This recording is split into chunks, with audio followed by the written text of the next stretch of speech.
জেলায় জেলায় সংকট সমস্যা, তা থেকে উত্তরণের চ্যালেঞ্জ আর সম্ভাবনার কথা তুলে ধরতে চলছে ডিবিসি এক্সপ্রেস। বিশেষ এই আয়োজনে মতামত থাকছে তৃণমূল থেকে শুরু করে নীতি নির্ধারকদেরও। ডিবিসি এক্সপ্রেস আজ সারাদিন আছে গাজীপুর জেলায়। ডিবিসি নিউজের বিশেষ আয়োজন ডিবিসি এক্সপ্রেস আজ সারাদিন আছি এই গাজীপুর জেলার কাপাসিয়া উপজেলা। সেখানে সাধারণ নাগরিকদের যে দুর্ভোগ বা বিভিন্ন সমস্যা, সেই সমস্যা তুলে ধরার চেষ্টা করেছি সকাল থেকেই। এখনও সেই সাধারণ যারা ভুক্তভোগী তারা মূলত আমার সঙ্গে যুক্ত আছেন। তারা বলবেন এই কাপাসিয়া উপজেলার যে নাগরিক সুবিধা থেকে বঞ্চিত সেসব বিষয়ে। স্বাগত আপনাদেরকে ডিবিসি এক্সপ্রেসের। শুরুতে একটু জানতে চাই আপনার কাছে যে কি ধরনের সমস্যা আছে, বিশেষ করে নদী খনন, অবৈধভাবে নদী খনন করা হচ্ছে, পাশাপাশি বেকারত্ব রয়েছে, এর পাশাপাশি ফসলি আবাদ যেমনটা কৃষির উপর নির্ভরশীল, আনারস, কলা, লিচু, এই সমস্ত তারা আসলে ঋণ পাচ্ছে না সহজভাবে। এই যে এত দুর্ভোগে আছেন, এছাড়াও আসলে কি কি চিকিৎসা সেবা থেকে বঞ্চিত আপনারা? উপজেলা স্বাস্থ্য কমপ্লেক্স রয়েছে, সেখান থেকে আপনারা উন্নত মানের চিকিৎসা পাচ্ছেন না। সবকিছু মিলে কেমন আছেন আপনারা?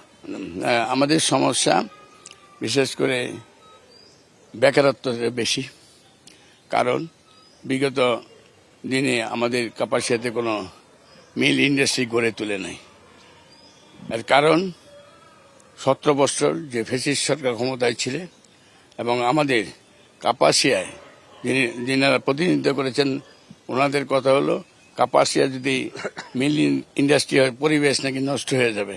তাহলে বাংলাদেশে যে সমস্ত জায়গায় মিল ইন্ডাস্ট্রি আছে ওইখানে পরিবেশ কি নষ্ট হয় নাই?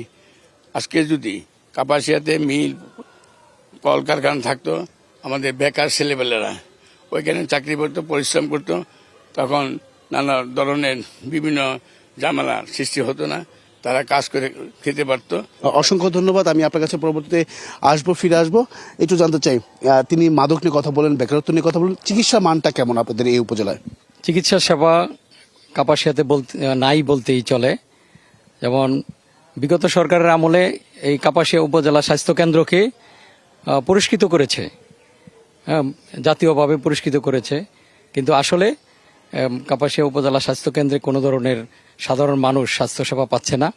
এখানে সবচেয়ে বড় সমস্যা হলো চিকিৎসকরা থাকে না, ডাক্তারের সংকট রয়েছে, পাশাপাশি উন্নত মানের চিকিৎসা পাচ্ছেন না। অসংখ্য ধন্যবাদ। এখানে আর যদি একটু জানতে চাই আপনার কাছে যে আর কি ধরনের সমস্যা রয়েছে বা দুর্ভোগে আছেন আপনারা, বিশেষ করে নদী খনন বা নদী খেকো, তারা নদী দখল করে ফেলেছে, অবৈধভাবে নদী খনন করছে, সেই বিষয়টা আসলে কতটা ক্ষতিগ্রস্ত হচ্ছে?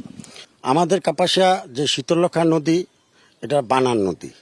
এই নদীতে যখন বালু উত্তোলন হয় তখন আমাদের আশেপাশে যারা প্রতিবেশী আছে, নদীর পাড়ে আছে, তাদের খুব ঝুঁকিপূর্ণ হয়। এই ঝুঁকিপূর্ণতে উদ্ধার করতে গেলে কাপাসিয়া দীর্ঘদিন যাবৎ এটা বন্ধ হওয়ার জন্যে কাপাসিয়া সাধারণ মানুষ আন্দোলন করছে এবং কিছুটা বন্ধ হয়েছে, চোরাই পথে কিছু বালু উত্তোলন হয়। এটা আশা করি প্রশাসন যদি কঠিন হাতে হস্তক্ষেপ করে তবে বন্ধ হয়ে যাবে। অসংখ্য ধন্যবাদ আপনাদেরকে। এতক্ষণ আমাদের সঙ্গে যুক্ত ছিলেন এই কাপাসিয়ার যে উপজেলার সাধারণ মানুষ সহ অন্যান্য ব্যক্তিবর্গ, তারা কথা বলছিলেন এই যে সমস্যাগুলো, সেই সমস্যার সমাধানের উত্তরে প্রয়োজনীয় পদক্ষেপ গ্রহণ করবেন এমনটাই প্রত্যাশা করছেন প্রত্যেকেই। পরবর্তী সময় রাত 9টা থাকছে এই সমস্যা সমাধানের উত্তরণে নীতি নির্ধারকরা কি ভাবছেন সে বিষয়ে তুলে ধরার চেষ্টা করব। সঙ্গে থাকুন ডিবিসি এক্সপ্রেসের।